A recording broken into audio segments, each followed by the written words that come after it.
right, I think it's 6 o'clock. Are we good to go in the back with our everything? Okay, great.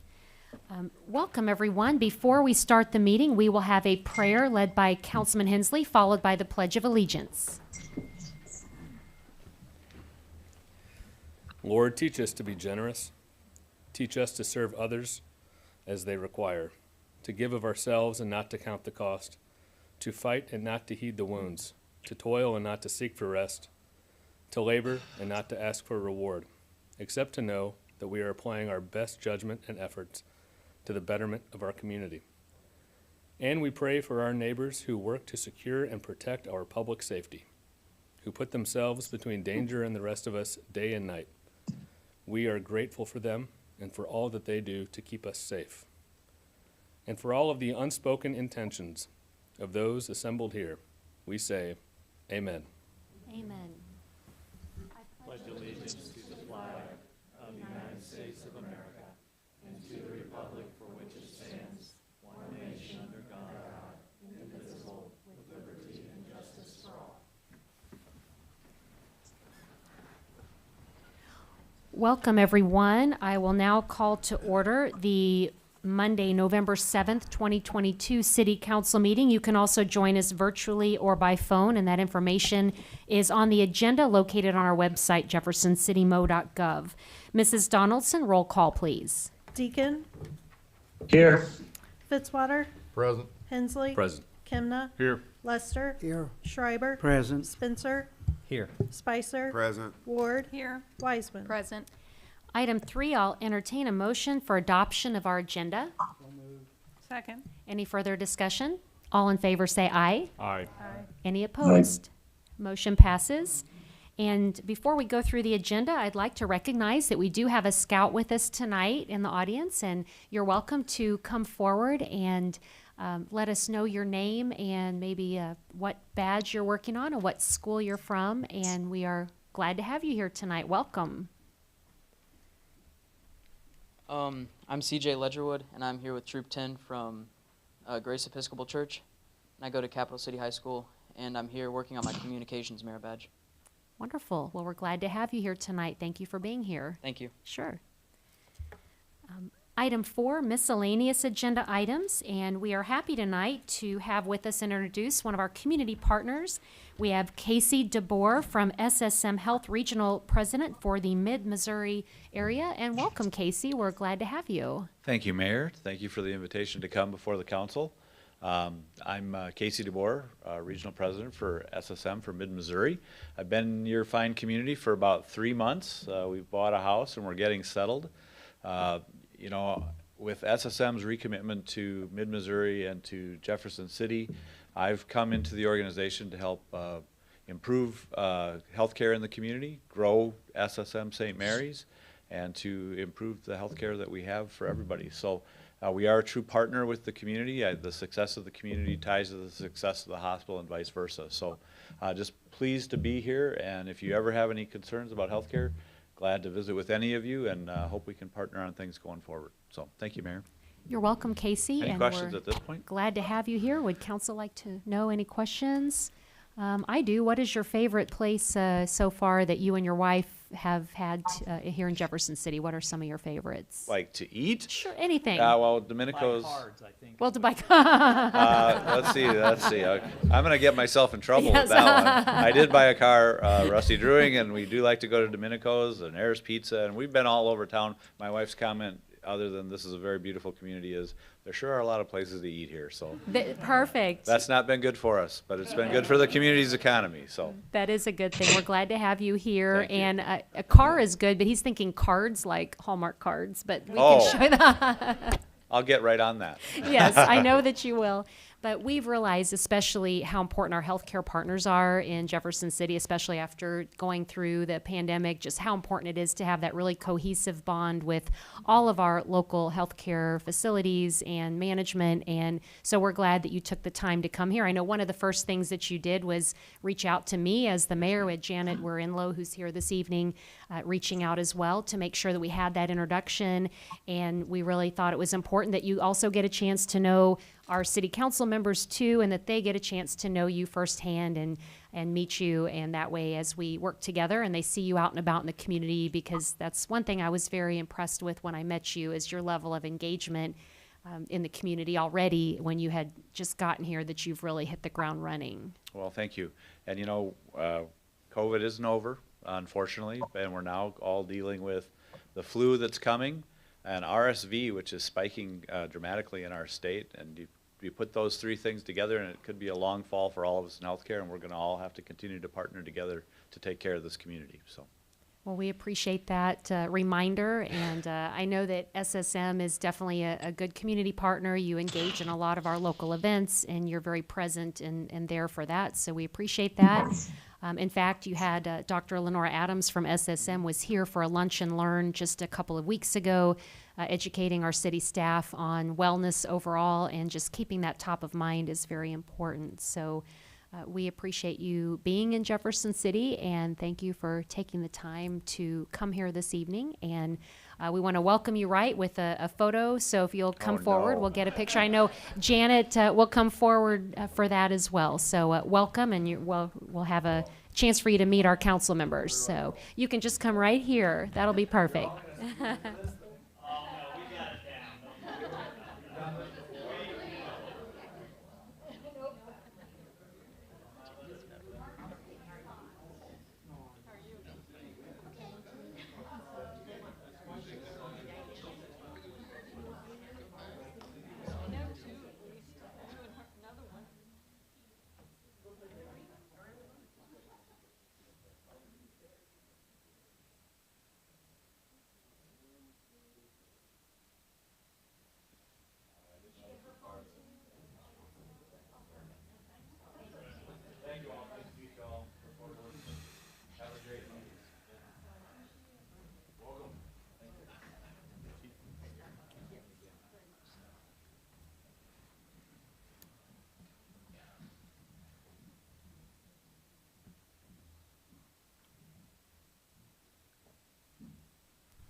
And next we have building community bridges. We have a special proclamation that we would like to present. We have several representatives here. We also have their founder, Mr. Doug Wright. So we'd like to welcome Mr. Wright and the rest of your group from BCB to come forward. And while everybody's coming forward, I'm going to highlight part of the proclamation, and then you can share with us what you have going on. I know you always have great things happening at BCB. So this proclamation, to summarize, says, whereas building community bridges became a vision in the mind of founder Doug Wright in 2013, and he was incarcerated and unable to be there for his family. So during that time, he was able to envision a bright future not only for himself, but for the community. Also, in November 2017, building community bridges was no longer just a vision, but became a manifestation. And you have the support of many volunteers, along with Alicia Edwards that we have with us here this evening. Alicia has stepped up to take on the role of executive director, and together they leased the warehouse space at 213 East Ashley and transformed it into the BCB that we all know today. You also became a critical central location for resources for those impacted by the tornado, with food, clothing, cleaning supplies, personal hygiene, and all sorts of household items, and proved just how strong a community can be when we work together to help each other. And building community bridges continues to offer free resources to the community without any funding, and a staff that is all volunteer based. And you offer weekly food pantries, several different after-school activities free of charge to youth, summer lunch programs, community gardens, assistance with small business startup, help to house the homeless, providing peer support for those experiencing drug abuse, and many year-round drives collecting items for the holiday to make sure that no family goes without. So with all of that and breaking down your barriers for the future of wealth, healthy lifestyle, and productive citizenship, therefore I declare November 16th, 2022 as Building Community Bridges Day in the city of Jefferson, as we continue to build bridges and change lives. So if you would like to tell us what's going on at Building Community Bridges. I'm gonna leave that to Alicia. I just really want to say thank you, man. Laura, Spicer, Schreiber, Mayor, Lester, Hensley. I mean, it's Hussey. I mean, this thing started way back, and y'all came over, walked into a shell, and believed in the vision 5 years ago, y'all. And here we are today. And I just really like to say thank y'all for the opportunity. Thank you, Doug. Welcome, Alicia. Thank you, council. I don't know, but Doug's made me got a little emotional. But I do also want to say thanks. Anyone that knows trying to start anything from a business perspective, it's hard by yourself. So can you think about trying to start something that's not going to make you any money? So 5 years, it's been a long time coming, and we have been here for 5 years. In the business world, they say if you make it past 3, then you might be able to stick in there. And so we've made it to 5, and we're here to stay.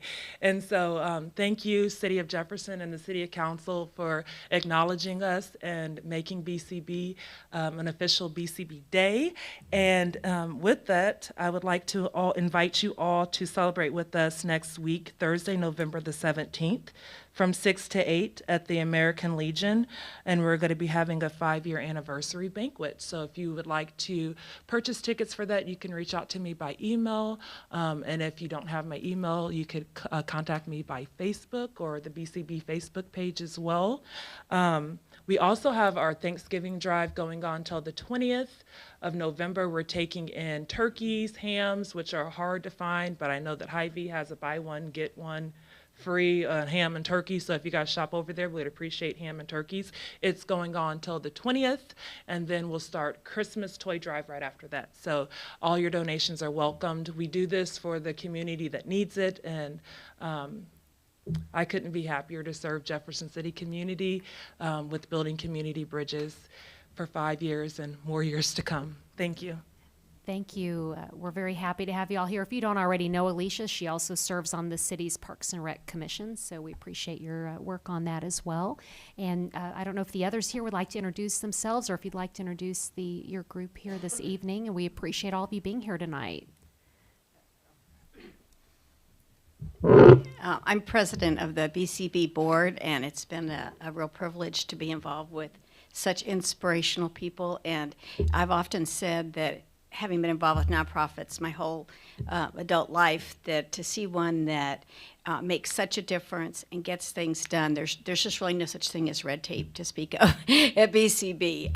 They are all about serving and taking on new challenges, and it's been such an inspiration for me, and we appreciate this recognition. Thank you. And with us we have Mr. D'Orlando Cheatham. He's Douglas's father, and he also drives our van after school, picking up kids from school and bringing them to our after school program. And then Roger Mitchell here, he is our head cook, so if you ever support us in barbecue or fish fries, that's Roger back there grilling or frying. And his personal business is Roger's Casey Style Barbecue. Wonderful.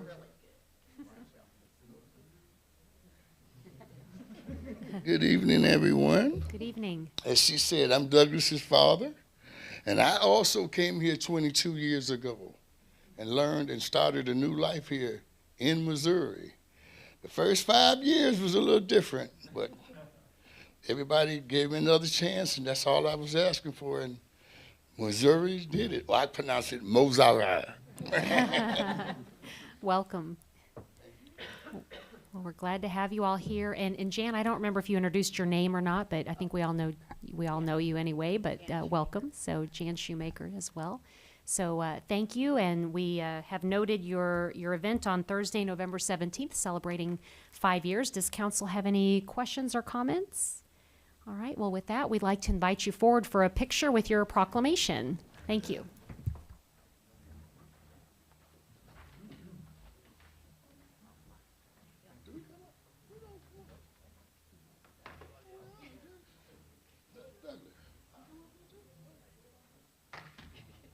We also have Woki Bellencourt, who is our photographer and videographer. He does all of our promo and ads. And then Kiara, his significant other, is our modeling and fashion director.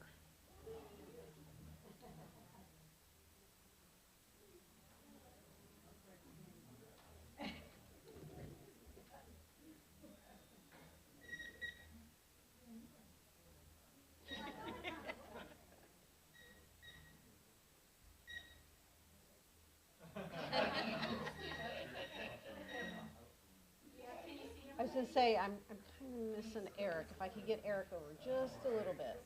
Just a little, yeah, but I need him to stay where he is. You guys just get a little closer. Yeah, there we go. That works right there. All right, 1, 2, 3.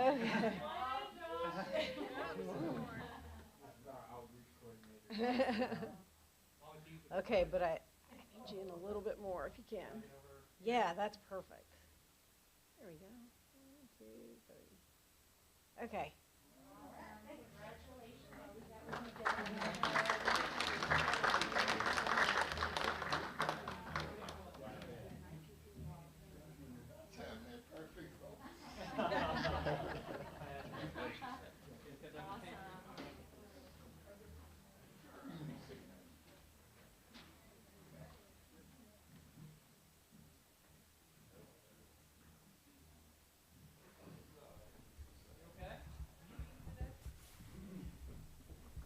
All right, and next we have item 5, public hearings, bill number 2022-70.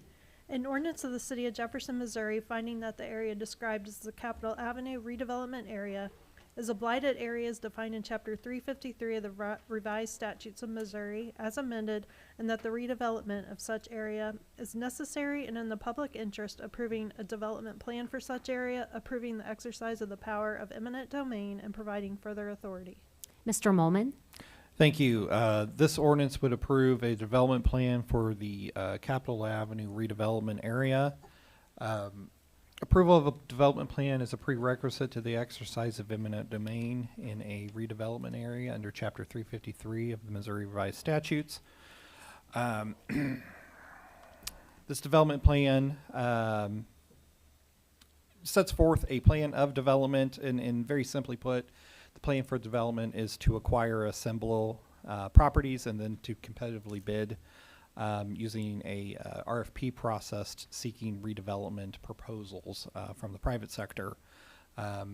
This plan also approves a blight study. This blight study is essentially an update of the 2016 blight study for the larger Capitol Avenue blighted area back in 2016, conducted by the Housing Authority. And it updates it with new information. Specifically, the blight study notes that conditions have gotten worse since 2016 and notes the dangerous building activities and demolitions that have happened to date in the area. I'd be happy to answer any questions. Councilman Hensley? Thank you, Ryan. This is almost 300 pages long, and I perused it. But does this have the staff recommendation about not selling any individual parcel until all of them that we have our eye on? No, not specifically. It doesn't go into that much detail. Okay. No. Great, thank you. Any other questions? All right, at this time, I will open the public hearing portion for Bill 2022-70. And let's see, we have Mrs. Donna Dietz here to speak. Welcome.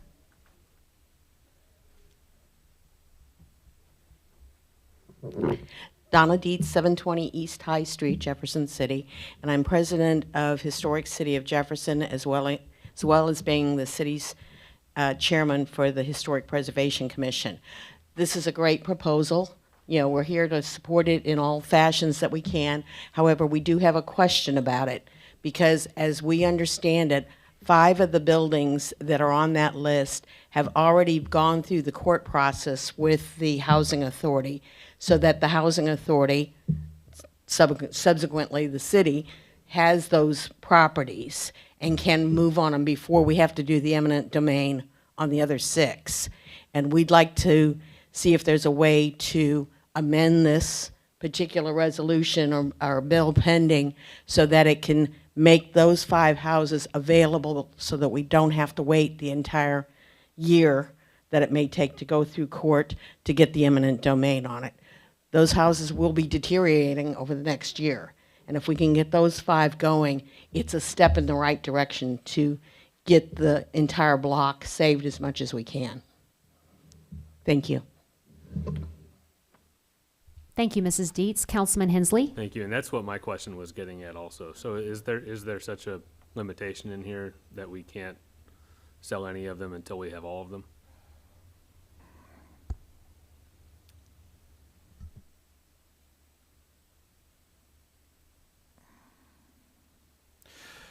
So there's a provision on page 2 of the redevelopment agreement, or sorry, redevelopment plan. And it's in page 2, section A, titled Redevelopment Project Activities. And it's 4th line down, sentence starting, 4th line down. It says, after acquiring all necessary real estate in the area, the city and 353 Corporation will undergo a competitive RFP process in which the real estate will be conveyed to private developers, et cetera. Whether or not the mention of all necessary real estate, I think that's something that could be read, that's saying that we would wait until all are acquired. I think it hinges on how you define the word necessary. I think you could liberally construe that language and say that we could, the necessary real estate has been acquired already for those and move forward, or we could take an amendment of the plan right here on the floor if the council so wanted to. So that is not limiting language in my estimation, but it could certainly be language that someone could call into question. So if that's the desire of the council, I think just striking the word all would probably do it. I agree. I'll make that motion. I move to strike the word all as just described, the location just described by Mr. Molman. Second. Okay, we have a motion and second. Any further discussion on the motion? All in favor say aye. Aye. Any opposed?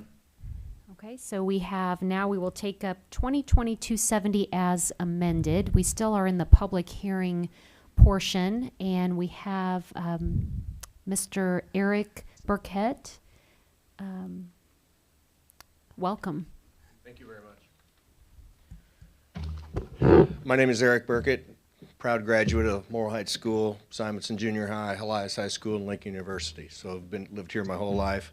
I am the owner of Jefferson City Gymnastics and Tiny Tumbler Gym, and we recently purchased the building that was hit by the tornado at 1716 Four Seasons Drive, and we are in the process of putting our plan together on putting both of our gyms in that building. I meet with the Planning and Zoning meeting or commission on Thursday evening to change some of the wording under the PUD. It's currently zoned as a PUD office space, and I think they are going to shoot for PUD miscellaneous. And once that is approved, what I'm asking the council to do is possibly on the meeting on the 21st, if I could get the reading and the approval so that I could move forward with construction and kind of try to get ahead of Mother Nature for getting this building put back together. I have some drawings of what it's going to look like. I've been working with local architects and engineers, and I think it's going to be great for our community. We have currently in our program, we have about 570 kids in our program between the two gyms, and this is going to allow us to expand. We've outgrown our facility at the YMCA, and this should allow us to expand. We're going to be able to host meets. You know, as you all know, the Link hosted the state meets for the level 8, 9, and 10 girls last year, and it was a huge success in Jeff City. We were of course part of that competition, but we would also host other competitions here at our new building, and so that's why I'm here tonight. So I appreciate your time. Thank you very much. Thank you, and congratulations on that purchase. Would that be for Mr. Sanders or Mr. Molman to connect afterwards with Mr. Burkett? Mr. Sanders? Okay. So maybe Mr. Sanders can give you his contact information about that with the upcoming meeting, and you all could connect? Yeah, certainly, and we are working with both of the applicants at the Planning and Zoning Commission meeting Thursday to expedite this and the other project. But there are timetables and advertising time frames, and I don't have all that on the top of my head, but. Okay, thank you. And I don't think there's anything else on the agenda pertaining to that tonight, correct? Okay, so you certainly wouldn't have to stay because there won't be any action taken on that tonight, but if you want to maybe on your way out here connect with Mr. Sanders so you two can talk further and make sure you have all the information that you all need. So, okay, wonderful. Any questions of council? Okay, thank you, Mr. Burkett.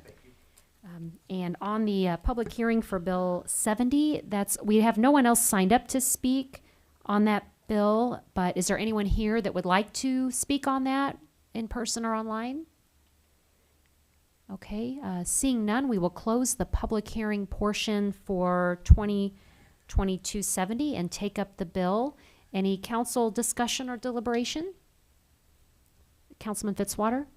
Yeah, I was just going to make a comment. I appreciate all the work that staff has done on this project. I think it's a good example of cooperation between the citizens and the council. I mean, we've maneuvered this thing and listened to a lot of different opinions, but I appreciate all the work that Mr. Melman has done to kind of incorporate all those pieces, and I think we've got a great program put in place, and I'm really excited about the progress we've made on this over the last 6 months, and it's taken a lot of work by a lot of people. So thanks. Very well said. Appreciate that. Any other comments? All right, roll call, please. Deacon, Aye. Fitzwater, Aye. Hensley. Aye. Kimna. Aye. Lester. Aye. Schreiber. Aye. Spencer. Aye. Spicer. Aye. Ward. Aye. Wiseman. Aye. Bill passes. Item 6, there's no appointments this evening. Item 7, presentations from staff consultants and invited guests. We are happy to have with us the Jefferson City Convention and Visitors Bureau budget presentation. We have Director Diane Gillespie, Executive Director of our CVB, along with Mrs. Carol Burkhead. Welcome. Thank you for the invite. Again, it seems like we were just here, but we're back again. So you can always tell when it's close to Thanksgiving time. Anyway, just the giving. So anyway, you guys should have it on your iPads, our proposed budget that was submitted. And I'm just going to briefly hit some of the highlights with you. Mainly on the revenue side. If you'll notice on our room tax, we're estimating a 5% increase. Line 4300, the co-op dollars, that has been reduced due to the limited money that we can get access from Missouri Division of Tourism. Now, they may have some additional funds that become available during the year that we would be able to apply for, so that number could go up as we go through the year. The other one is our prison tour ticket sales. We're estimating a 3% increase on that, and the same for our promotional items. So a total increase of 2.64, which takes us to $1,337,424 as our estimated revenue. Any questions on that? Okay. Moving on, payroll expenses. Any questions on that? And Carol is here to assist if you have questions on that side of it. Administrative, general expenses. I'll touch on line 6220, computer support services, the increase in that number. So our website host is wanting to get out of the business, so we had the ability to apply for some dollars through Missouri Division of Tourism to create a new website. So with that, we will be able to connect with our customer relations management system so that our whole department will be connected through this new website. And with the new website, we're going to be able to update the content on a regular basis and just do some more things with it on the social media side that we're looking forward to. So that's where that additional money is going into that item. So that's kind of the highlight on that one. Marketing expenses. I did increase travel expenses, if you notice, because we are going back to some trade shows. We've kind of been out of trade shows since 2020. A few of them were held this year, but we did lay off of it and just thought we'd see how the year goes. So now we are going back in 2023. Well, we've actually got one that Craig just came from a sports event, and Haley will be going to an international trade show in November. So we are going back to trade shows. So that increases our travel expenses also. So moving on down, you'll notice on our MSP digital marketing, we did decrease that by 52%. I know that sounds like a lot, but again, we were able to get some additional funds through the Division of Tourism that we do not have access to. And once again, if we do get some additional funds from Missouri Division of Tourism, it will go into the marketing side of our budget. That is kind of the main highlights there. Again, on digital marketing, 6550, that's been increased a little bit on that side.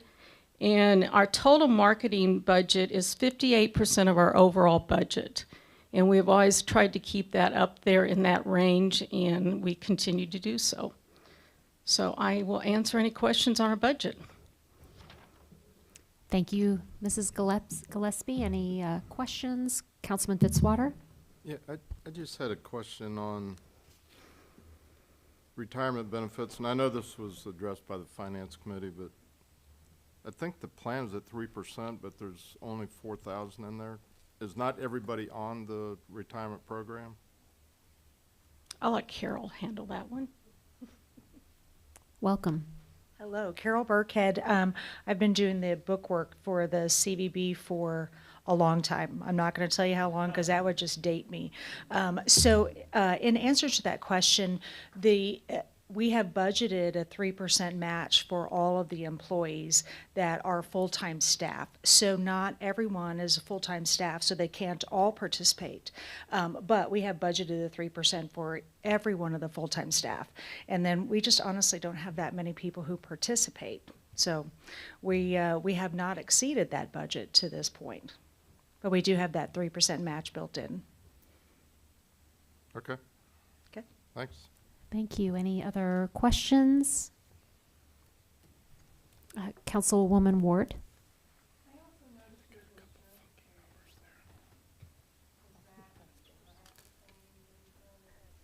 Yeah, on some of that, because of the prison tours and how the numbers got lowered in 21, that impacted our workers' comp. So they have said we will not be going back up, but it could go back up. So I went ahead and just went with the number that we are extended at this time. Thank you. Other questions? Questions? All right, and we appreciate you making this presentation. Sure. I know you were both also at the Finance Committee meeting and made the presentation there as well. And while we have you here at the podium, we thank you for the hard work that the CVB does to continue to promote tourism and visitors in our community. Being a capital city, we rely on you pretty heavily. And I know you touched on the increase in revenue budgeted for MSP tours. And I think you'd said at your last meeting that they were sold out, I believe, for October. So tell us, they go through November, correct? Correct, November 30th, and our November schedule is pretty full too.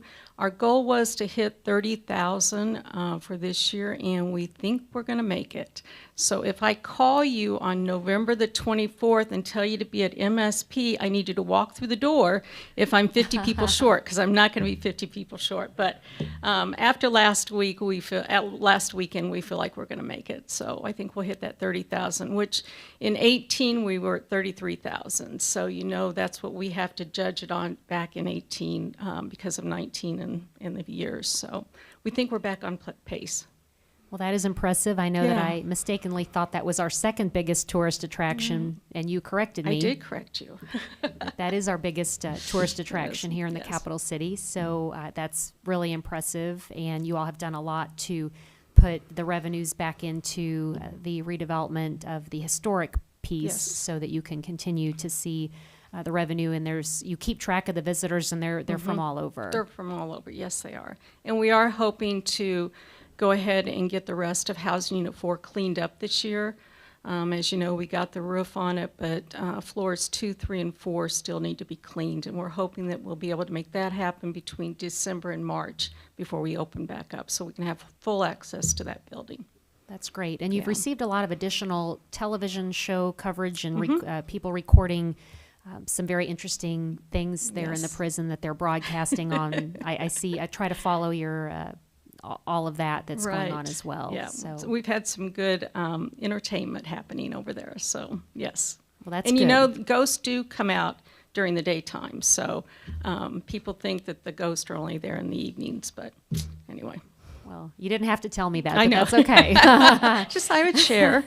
And then also the sports tourism aspect has been very strong. Yes. I know that you've been working hard on several events. We just had the Special Olympics statewide outdoor games here, and I know the track and different things that are happening. Correct.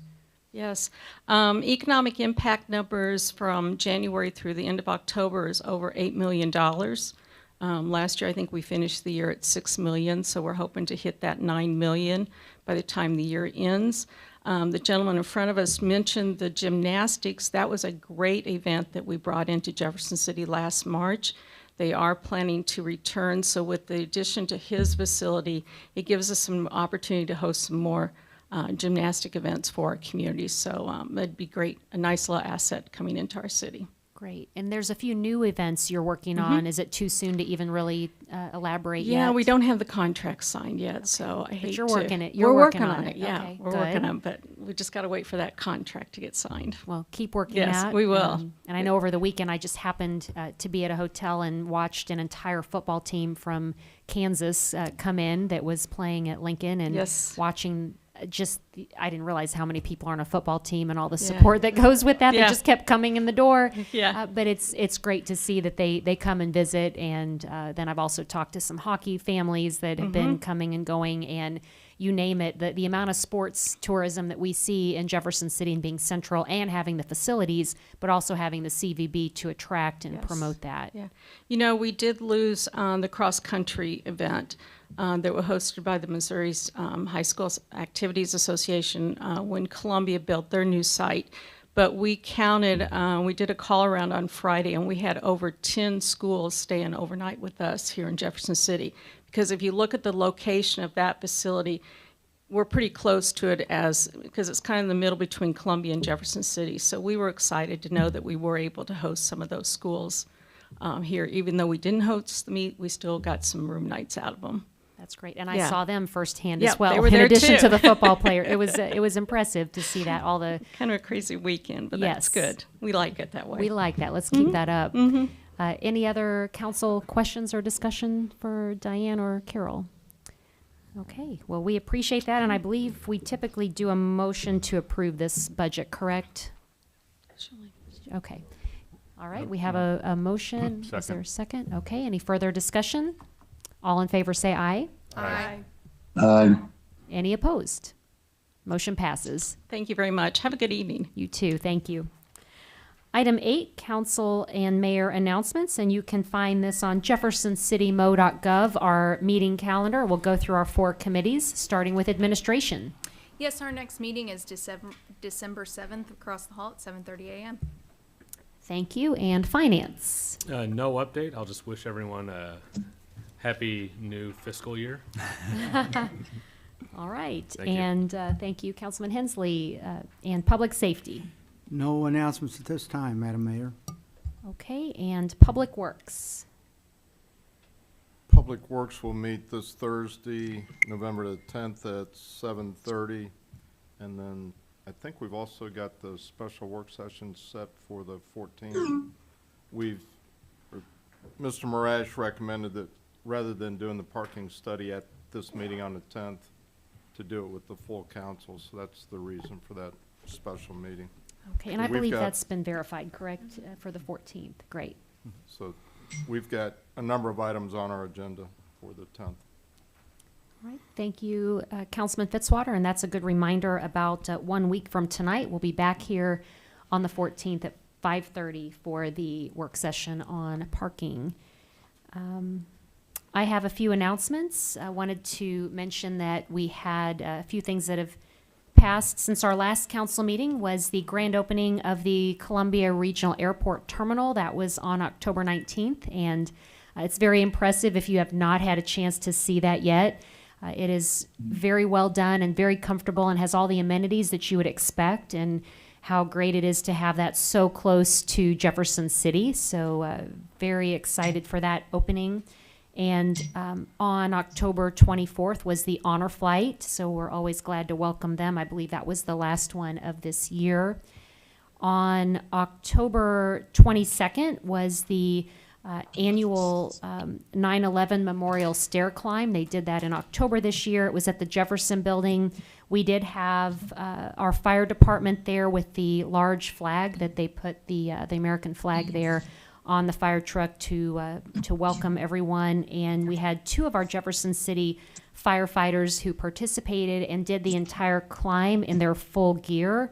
That was Billy Johnson and Travis Milne, and they both completed that. And if you think about it, it's, I believe, I should remember how many times you have to go to the top because I did it too, but I think it's 8 times.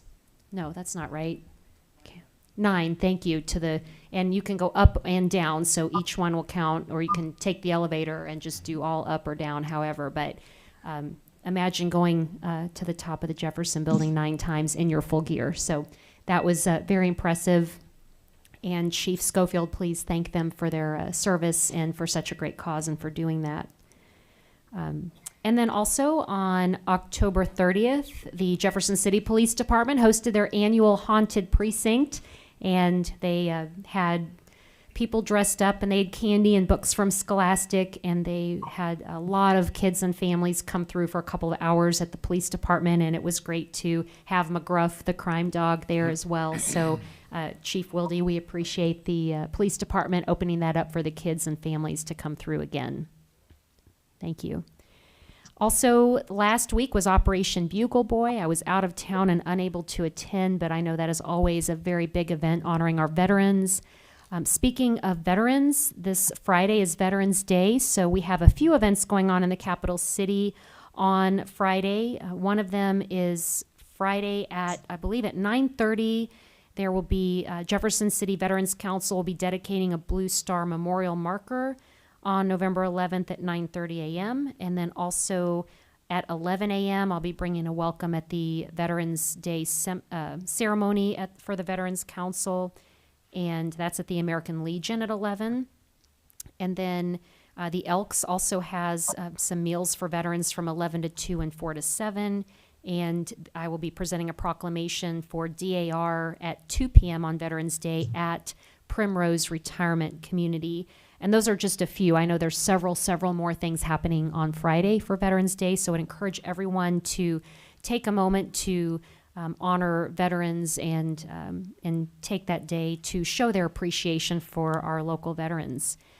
Lastly, I want to touch on some upcoming dates. We'll still have one more council meeting, but please mark your calendars for the upcoming holiday events. We're going to kick it off Wednesday, November 30th with the annual Polar Plunge. We do the Power Hour Plunge around 4:30 downtown, where we run through the freezing cold sprinklers for Special Olympics. And it's city versus county. So since Sheriff Wheeler's not here, I will tell everybody to please give to the city team. So if you want to give to me, let me know. It all goes to Special Olympics. And I think I usually beat him every year, but I don't know. Probably not. I think he might raise a little more, but we're going to win this year. So that's Wednesday, the 30th of November. The next night, Thursday, December 1st, is the lighting of the mayor's Christmas tree on Bolivar. We appreciate Parks and Rec putting that together for us every year. On Friday, the 2nd, is Living Windows. And on Saturday, December 3rd, is the annual JC's Christmas Parade. Our own Councilwoman Wiseman is in charge of that this year. So I'm not too in charge. I'm just doing some things behind the scene. But our own mayor is the Grand Marshal, so you guys should all come see her. Well, thank you. Always look forward to those events, so thank you. Councilman Kemna. And I think for Living Windows, isn't the active transportation plan taking part of that this year? We are.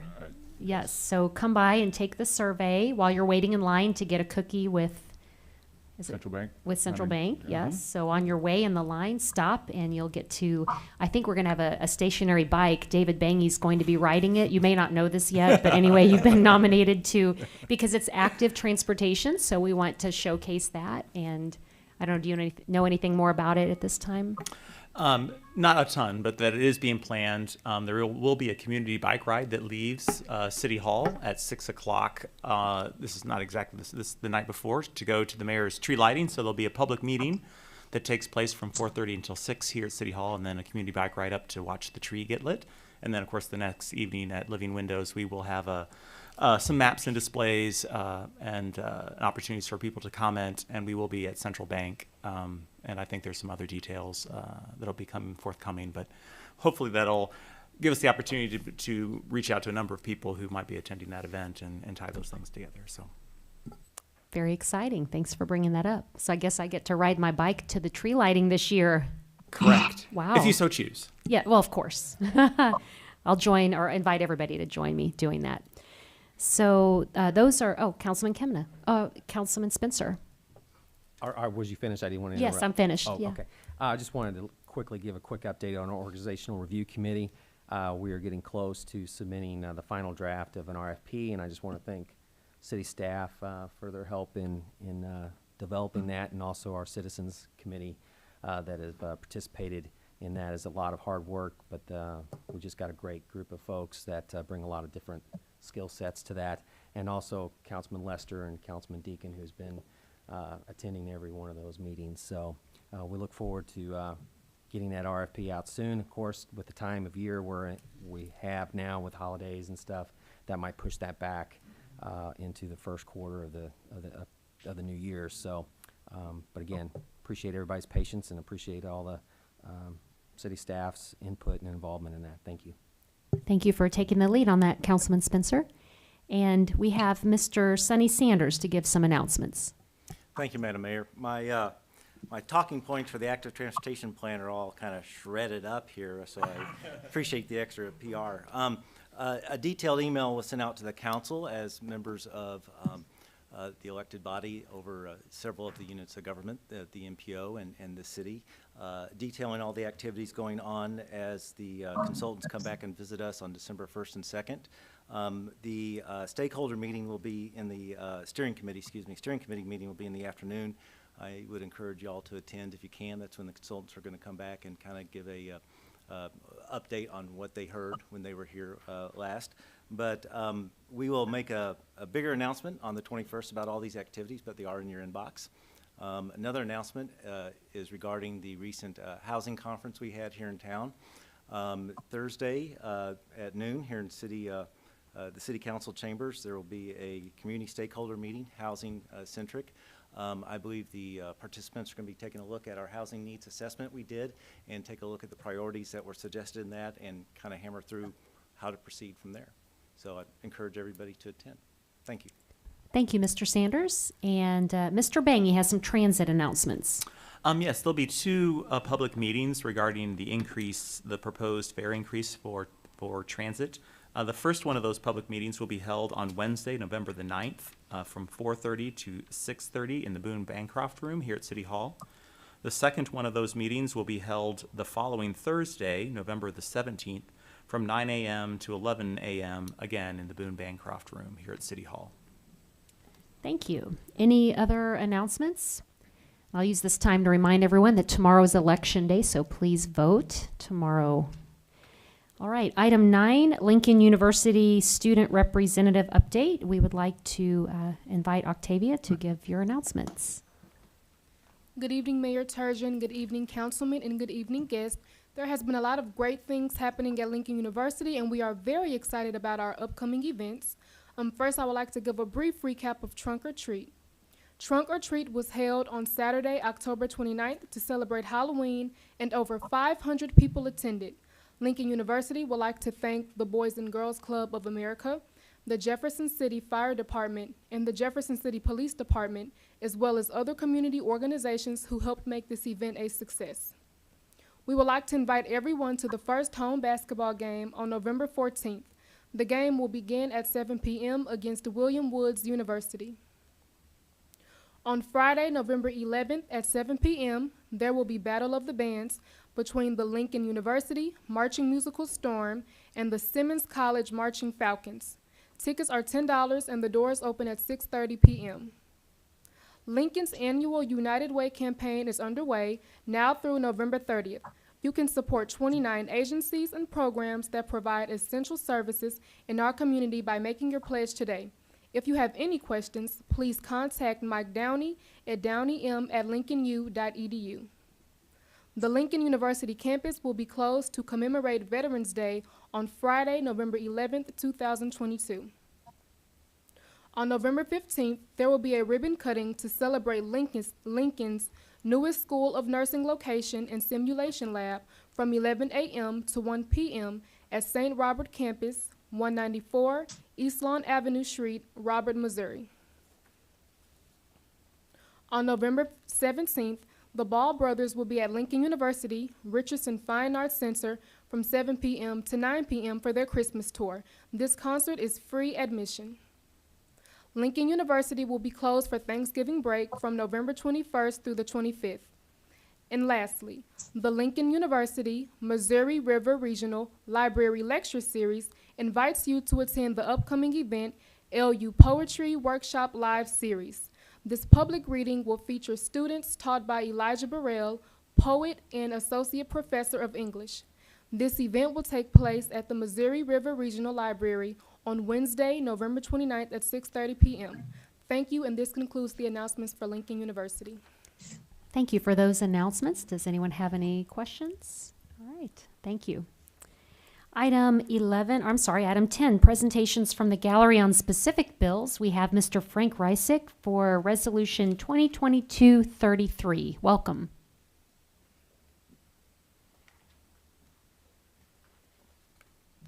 Thank you, Madam Mayor, City Council people. Yes, I'm going to urge you to vote yes for RS 2022-23. I'll read it to you and then explain it to you. A resolution in opposition to MoDOT's plan to remove the on-ramp to westbound Highway 54 from Highway W, Cedar City Drive, sponsored by our City Council liaison, Councilman Fitzwater. To flesh this out for you a little bit, when you're coming from the airport, trying to get back to the main part of Jeff City, when you cross the bridge and you take a left, right now you can go right over the Missouri River Bridge.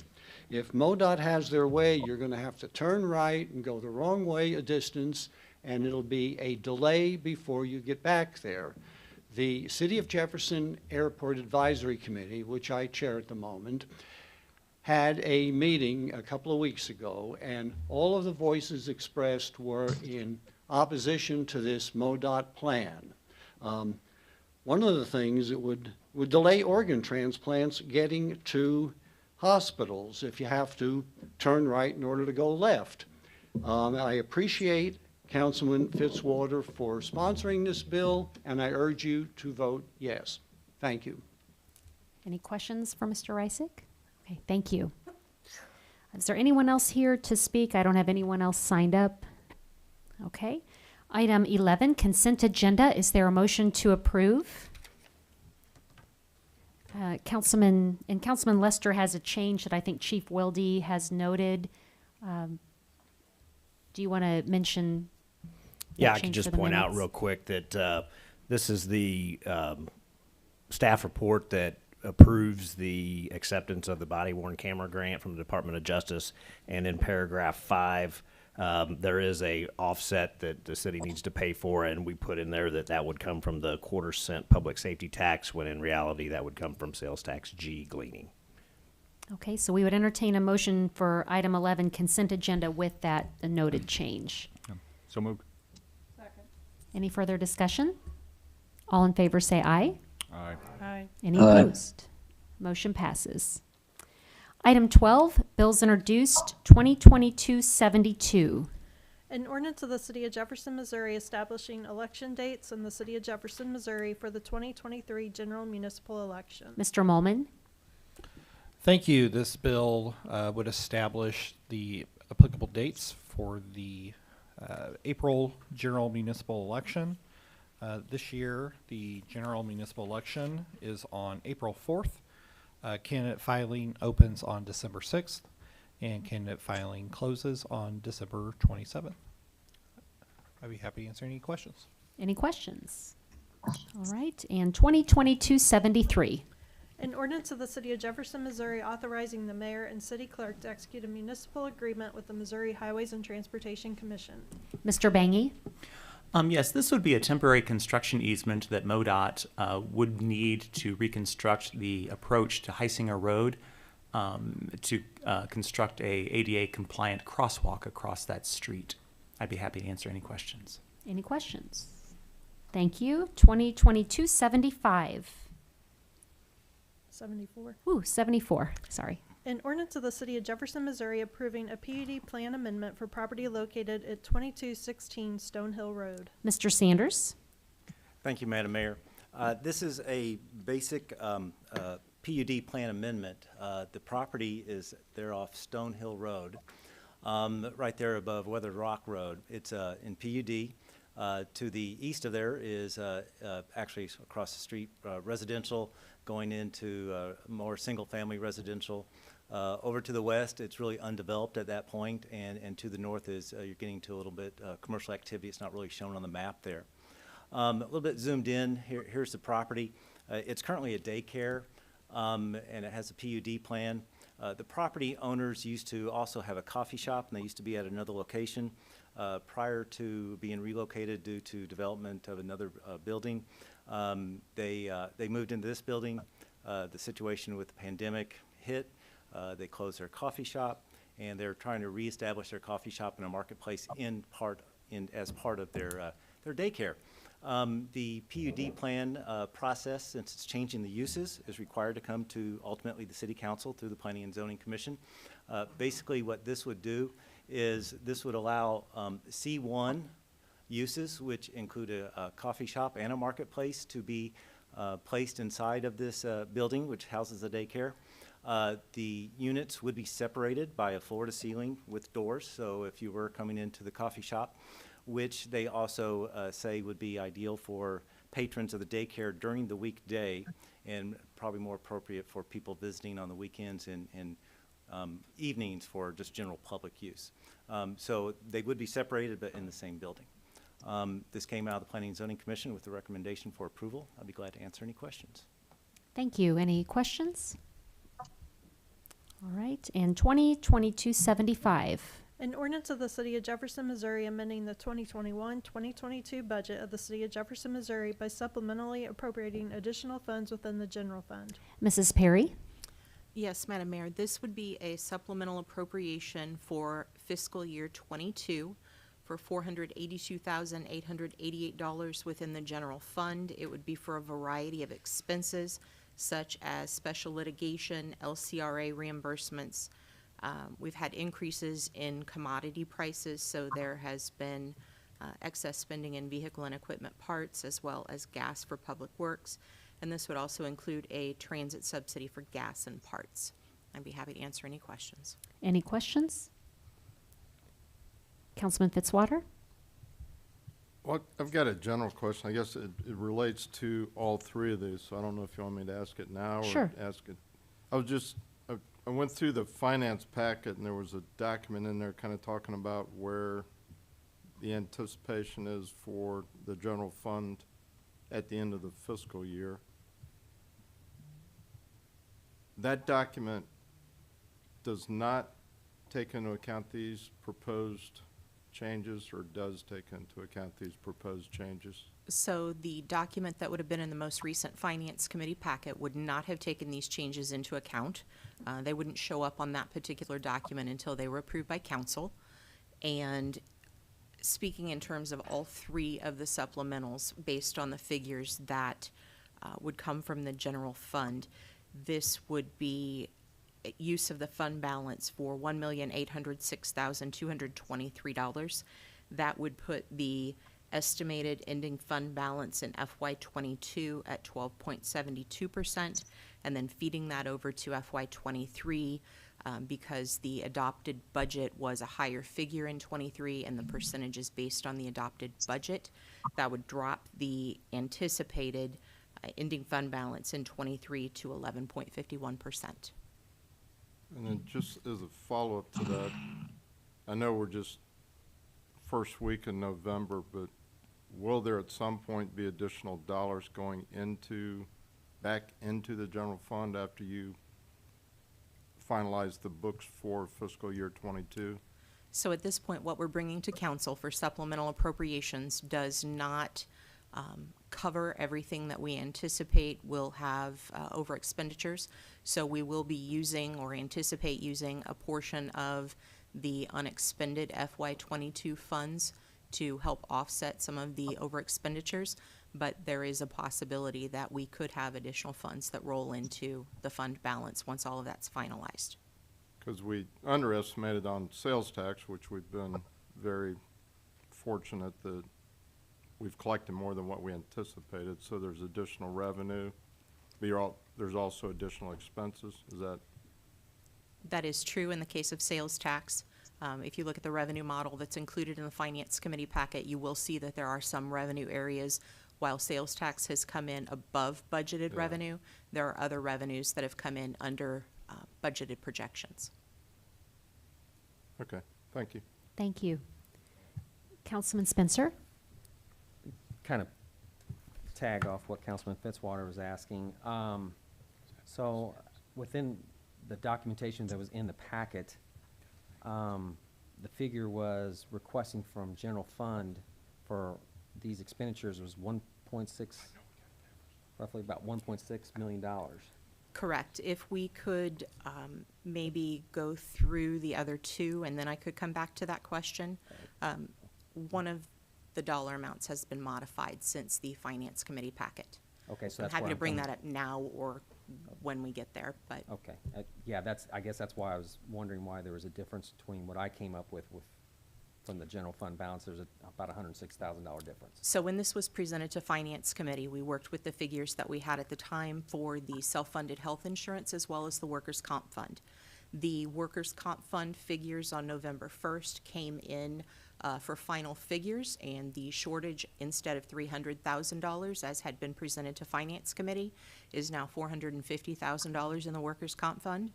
The self-funded health insurance, I've left at $1.2 million, but I do want to point out that those figures will not be finalized until probably the second week of January when the auditors come into our facility.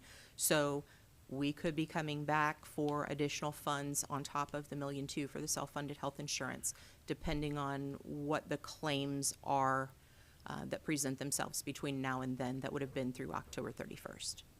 And just for clarification of the reserve fund balance, you anticipate to be around 11.9, almost 12% for the end of 2022? End of 22 would be 12.72%. That does not take into account anything that may roll back to the general fund as unexpended that was budgeted in 22 that was unspent. So for our projection for still the reserve fund balance for budget year 23, we're still shooting for the 17% though. And That may be what you're shooting for, but at this point, the number is calculated at 11.51% based on these supplemental appropriations. okay, I guess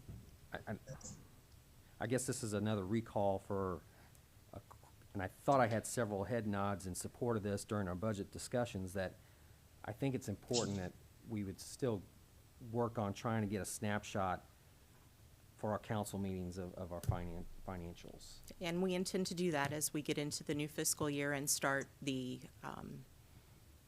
I assume you're talking about the sales, we talked about sales tax, how that was coming in, whether we were on track with that.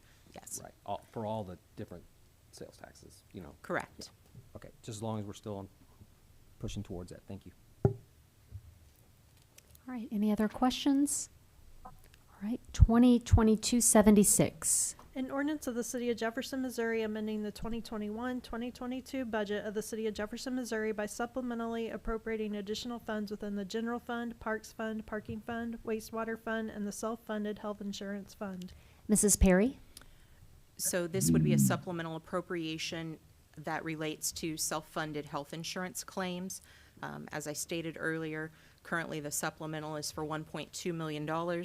Of that dollar amount, $948,328 is the amount that would be coming from the general fund.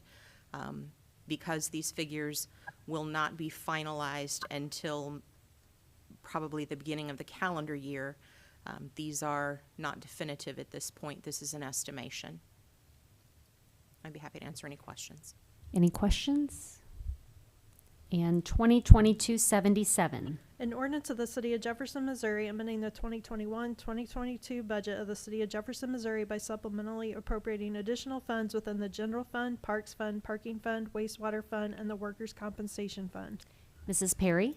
Yes, this is a supplemental appropriation for Workers' Compensation Fund claims. Again, this is the bill that was modified from its original presentation to Finance Committee. These figures were finalized on November 1st, so this is an accurate figure for the shortage in the Workers' Compensation Fund, $450,000. Of that amount, $375,007 is the amount that would be coming from the general fund. I'd be happy to answer any questions. Any questions? Councilman Hensley? Thank you, Madam Mayor. Sheila, are there approaches to this item and the one immediately before for self-funded health insurance that the city could look at in order to either decrease expenses or make them sort of more predictable so that we wouldn't be looking at a $1.65 million So I supplemental? guess initially the thing to point out is these are all based on claims. So not being able to predict what the claims are in either instance, whether that's self-funded health insurance or workers' comp, that's kind of where the problem lies at this point. Mr. Kroll? I would add that we are changing our provider, so I think that will help some, and they've got some good pharmacy contacts that we think will help improve that a little bit on at least one of the large claims. Great, thank you. Any other questions, comments? All right. Thank you, Mrs. Perry. And item 13, bills pending 2022-69. An ordinance of the City of Jefferson, Missouri amending Section 8-7 Special Assignments of the Personnel Policy Manual. Chief Wilde?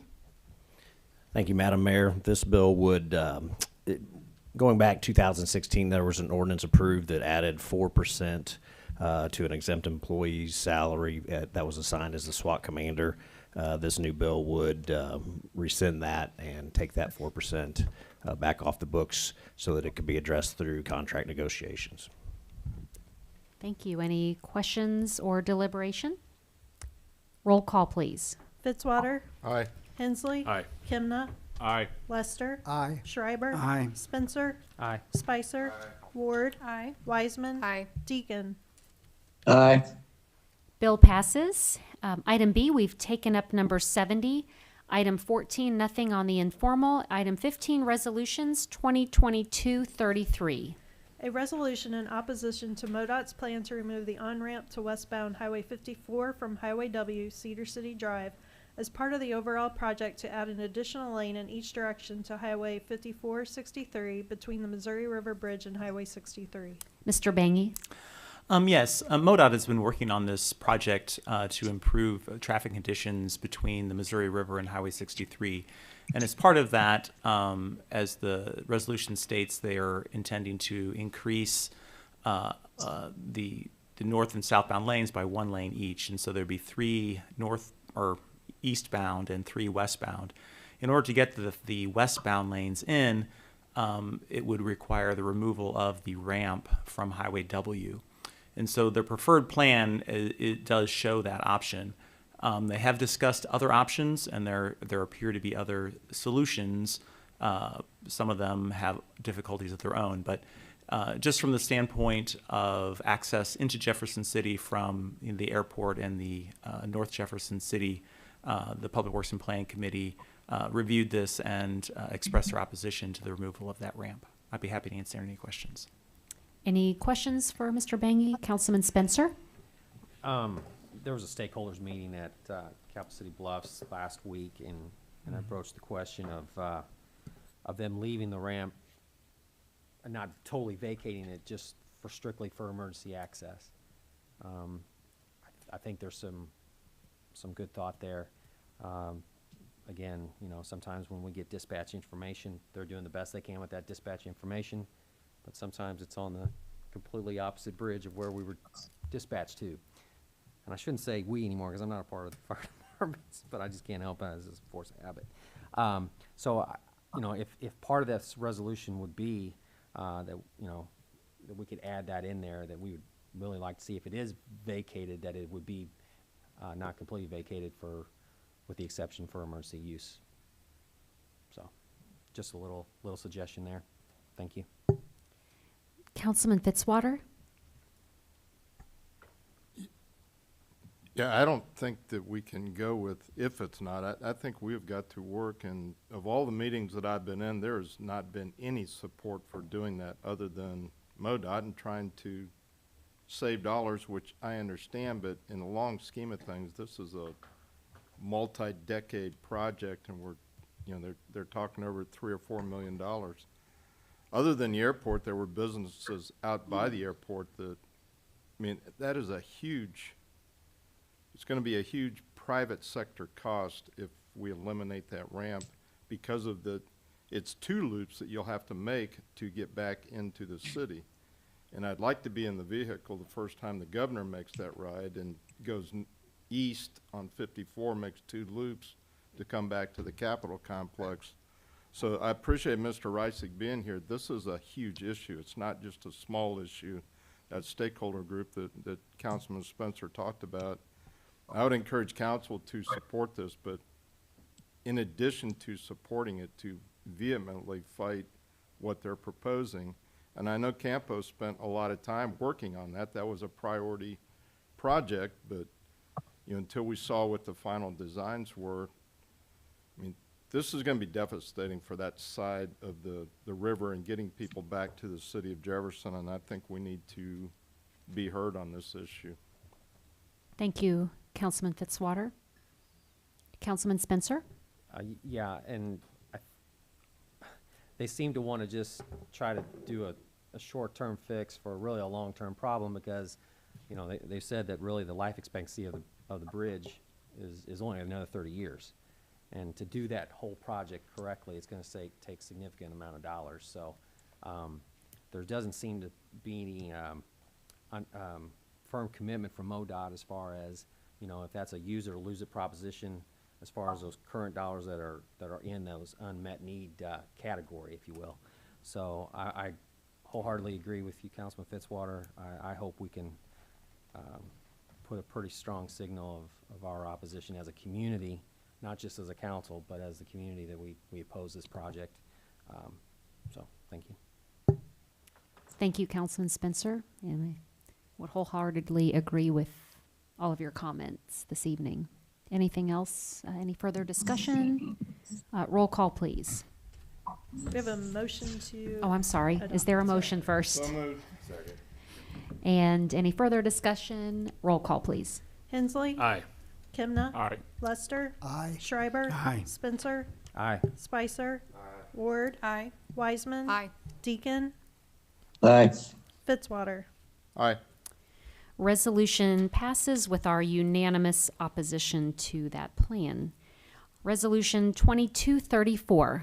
A resolution of the City Council of the City of Jefferson, Missouri to apply for the Community Revitalization Grant through the Department of Economic Development. Mrs. Senzi?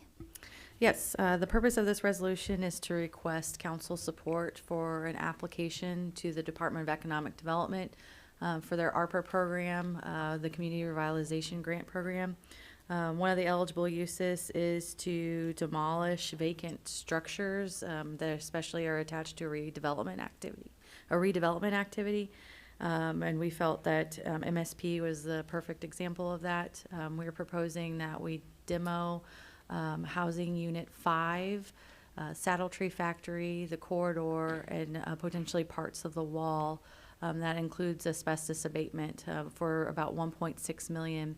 The remaining funds we want to use to secure, do kind of either a temporary or somewhat permanent fencing around the historic core, and also invest some of the remaining funding into stabilizing some of the historic structures.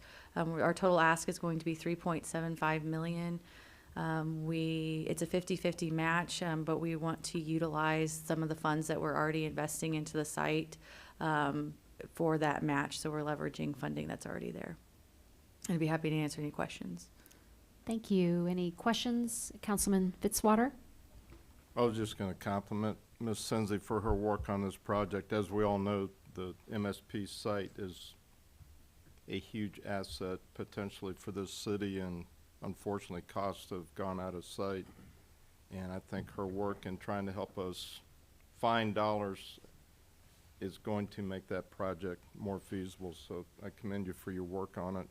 I also point back to consent item D, one of the grants, where she has done a great job of finding admin dollars to come into the city. So I commend you on those projects.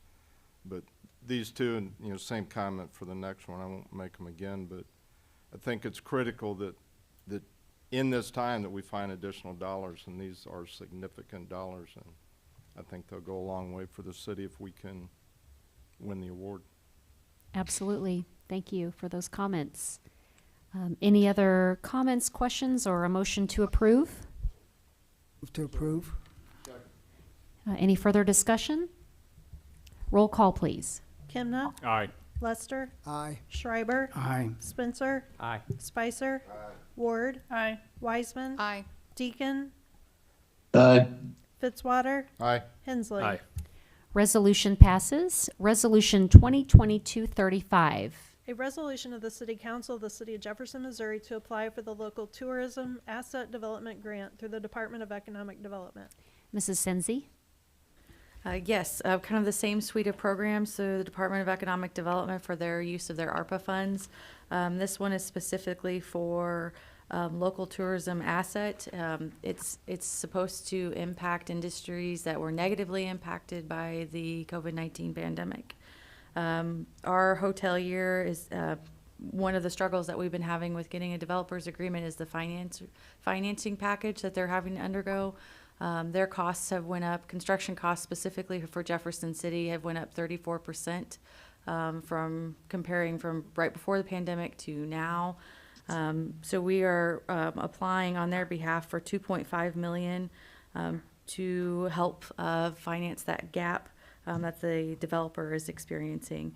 It is also a 50-50 match, but we will utilize the private investment that the hotelier is investing as that match.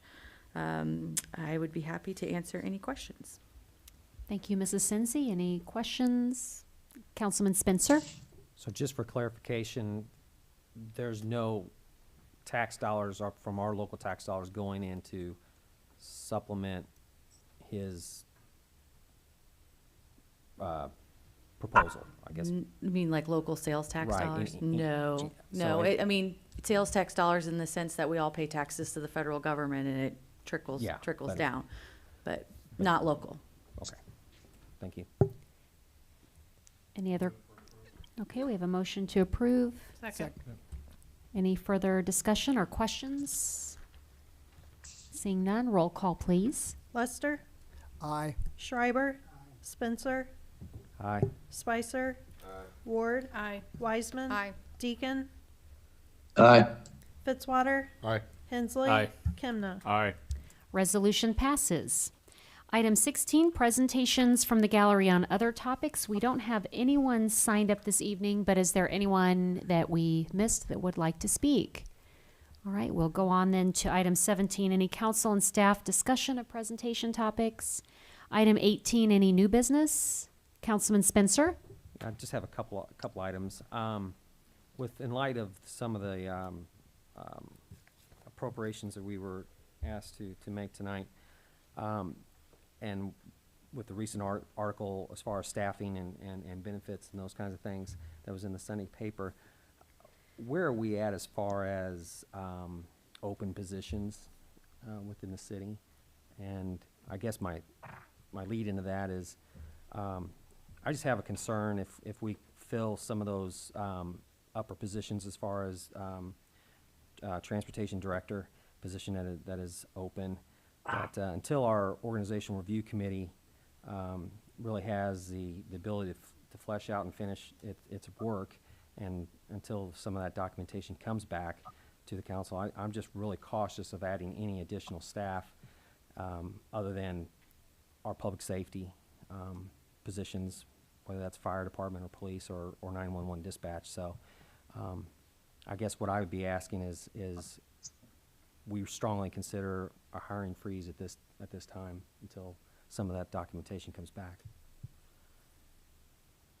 And, well, I don't know if there's any further discussion on that, but. Thank you. Any further discussion? Councilman Fitzwater? Is clarifying on all positions, because I know we've got some critical public safety positions that we need to proceed with. Yeah, I'd be excluding any public safety positions. Thank you. Okay, anything further on that? I guess my second item is just been brought to my attention as far as attendance to particular boards and commissions. Who is in charge of holding members of boards and commissions accountable to for their attendance record? In particular, like planning and zoning. I don't want to single out any individuals, but there are a couple of them that have poor attendance records, and according to the city code, that there is a process to how to deal with that, but who administers that process? It's up to the mayor for removal, but certainly there's guidelines for attendance. So I don't know if Mrs. Strope would want to add anything to that comment.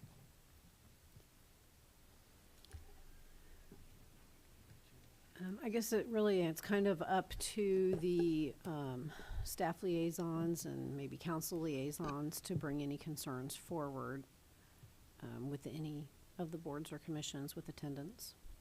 And where is that in the city code? Well, I guess the reason I say that is only because they're at the meetings and so they're aware of it. So it's hard for anybody else to know that there's absences. Other than the committee chair themselves? Committee chairs. Mm-hmm. So it's strictly up to council liaisons and committee chairs to hold those standards of attendance? Well, and staff liaisons could also bring it forward, but it would be, my understanding would be to be bringing it forward to the mayor. And not the council as a whole, even though the council would have to vote for their removal, correct? Right, the recommendations for appointments and removals are usually done, a recommendation from the mayor to the council. It doesn't go through the administration committee to have that removal? It does. Okay, Yeah. okay, just clarification. So, I guess my concern is that if we have a process of holding people accountable to the attendance record or for attendance of so many meetings that's upheld. So, thank you. Anything else under new business? Item 19, we do have a closed session. Item A, pursuant to section 610.021 of the revised statutes of Missouri, the chair will entertain a motion to go into closed session to discuss the following. Item I, attorney-client communication, section 610.0211. Is there a motion to approve? So moved. Second. Any further discussion? Roll call, please. Schreiber. Spencer. Aye. Spicer. Ward. Aye. Wiseman. Deacon. Aye. Fitzwater. Aye. Hensley. Aye.